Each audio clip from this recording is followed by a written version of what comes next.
नमस्कार, मैं श्वेता आपका न्यूज 100 लाइव टीवी में स्वागत करती हूं। तो चलिए रुक करते हैं आज की प्रमुख खबर पर। डीलिस्टिंग के मामले को लेकर पूर्व जिला परिषद और आदिवासियों के बीच रहने वाली कांग्रेस पार्टी के महिला प्रदेश महासचिव सुंदरी तिर्की ने कहा, डीलिस्टिंग का शब्द ही गलत है। उन्होंने तंज कसते हुए कहा कि क्या आदिवासी लोग डीलिस्टिंग को समझते हैं?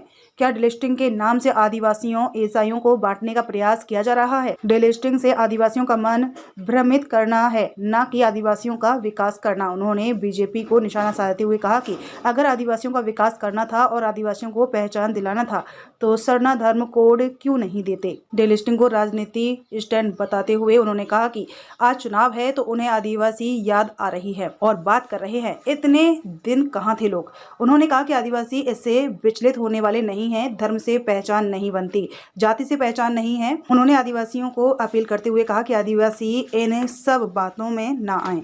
देखिए, ये डीलिस्टिंग शब्द ही गलत है। डीलिस्टिंग ये कौन शब्द रखा? ये बड़े नेता के रूप में आते हैं, उनको समझना चाहिए कि आदिवासी लोग क्या डीलिस्टिंग को समझते हैं क्या?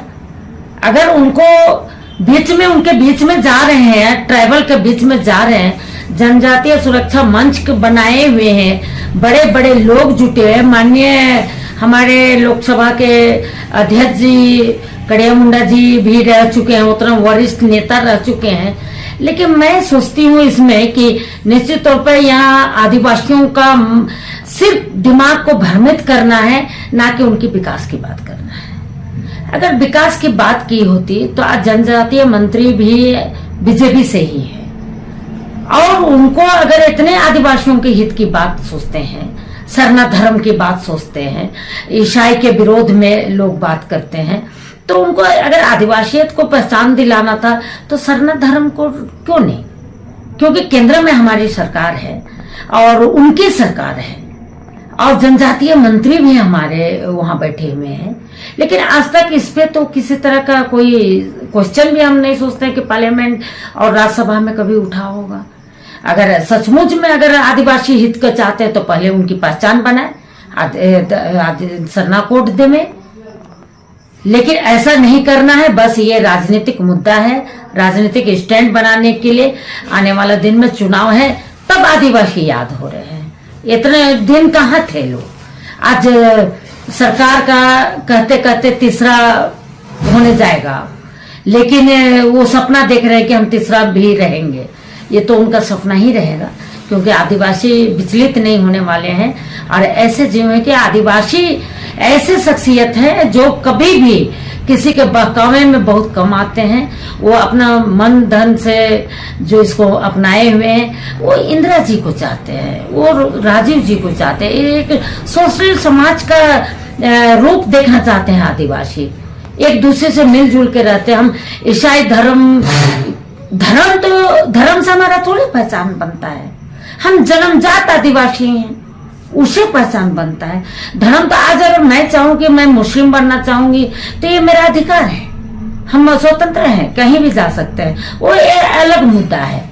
लेकिन इन लोग को उनका विकास नहीं चाहिए, आदिवासी का उनका क्षेत्र का विकास नहीं चाहिए, लोगों का विकास नहीं चाहिए, बच्चों का विकास नहीं चाहिए। सिर्फ और सिर्फ दोनों में मतभेद कराने का, उधर हिंदू मुस्लिम कर देते, इधर आदिवासी सरना ईसाई कर देते हैं। ये गलत है, और ऐसे में हमारे आदिवासी समाज नहीं भटकेंगे। मैं उम्मीद करती हूँ काफी संयम से, भले मोराबादी में चाहे देश के किसी कोने में लोग कर ले, आदिवासी आदिवासी ही हमारी पहचान। जब तक अगर केंद्र सरकार नहीं देती है तो दोषीदार केंद्र सरकार है आदिवासियों का शोषण करने के लिए। काफी दिनों से सरना धर्म कोड की मांग कर रहे हैं, लेकिन सरना धर्म कोड मिल नहीं रहा है, और एक नया मुद्दा अभी ला करके डीलिस्टिंग खड़ा कर दिया गया। क्या लगता है कि ये मतलब चुनावी ये डीलिस्टिंग शब्द का उपयोग करके ये खड़ा कर दिया है कि हम आदिवासियों का हक छीनेंगे, तो ये गलत है। क्योंकि वो धर्म अपनाया है, और आज ईसाई समुदाय को नकारा नहीं जा सकता है। आज पूरे देश ने, दुनिया में ईसाई जिस तरह स्वास्थ्य क्षेत्र, शिक्षा क्षेत्र, माने ग्रामीण क्षेत्र में अपना विकास की बात कर रहे हैं, अपना दिया जला रहे हैं, शिक्षा के जगत में परचम लहरा रहे हैं, उसको नकारा नहीं जा सकता है। सिर्फ हम ईसाई बन गए इसका मतलब नहीं कि हम डिलिस्टिंग हो गए या हमारा अधिकार को छीना जा सकता है। हम जन्मजात आदिवासी हैं और उसका लाभ हमको मिलेगा। भारतीय जनता पार्टी केंद्र में रहने के बावजूद सरना धर्म कोड की ऐलान नहीं कर रही है, लेकिन एक डिलिस्टिंग का मामला दिखा करके आदिवासियों के हित की बात कर रही है। हाँ, उसका तो ये चुनावी डिलिस्टिंग शब्द ही चुनावी मुद्दा है। अगर चुनाव के पहले अभी 4 साल पहले चाहे 5 साल पहले क्यों नहीं किया? केंद्र में हमारी सरकार थी। अगर सचमुच में आदिवासी हित होती तो सरना कोड मिल जाता। सचमुच में आदिवासी हित होता तो जो जनजातीय क्षेत्र में थे बड़ा बड़ा विकास की बात होती। लेकिन एक आदिवासियों के लिए एक अच्छा सा कॉलेज नहीं बन पाया, मेडिकल कॉलेज नहीं पाया, उनकी पहचान के लिए अलग से कोई छात्रावास नहीं बन सका, तो ऐसी सरकार से हम क्या उम्मीद करते हैं? और डिलिस्टिंग की बात करें, ये हम समाज को कभी बांटने नहीं देंगे और हमारे लोग काफी मजबूत हैं, इसको पहचानेंगे और आने वाला चुनाव में इसका जवाब भी मिलेगा। डिलिस्टिंग जो मुद्दा है, इसमें आप चूंकि जनप्रतिनिधि हैं, तो डिलिस्टिंग को लेकर के आप जो भी दर्शक हमारे देख रहे हैं उनको क्या संबोधित करना चाहेंगे? हमें यही संबोधित करना चाहेंगे कि डिलिस्टिंग ये बीजेपी नहीं, आरएसएस और बीजेपी का शब्द है, ये हमारा और आपका शब्द नहीं है। हम अपील करना चाहती हूँ जो जनता हमारे देख रहे हैं कि इनके ये शब्दों में ना आए और उनकी प्लानिंग में ना फंसे। उनकी योजना है कि हमको बांट करके अपना शासन करना, उनकी योजना है कि इसको समाज में माने हित की बात ना करते हुए हमेशा नफरत फैलाने की जो बात हो रही है, हमेशा अधिकार छीनने की जो बात हो रही है, उसमें भ्रमित ना हो, एकजुट रहे। और हमेशा से जिस तरह से हम भाई भाई रहे हैं, ये हमारे ही परिवार से निकले हुए लोग हैं जो आज माने धर्म परिवर्तन किए है, हम उनको छोड़ नहीं सकते हैं।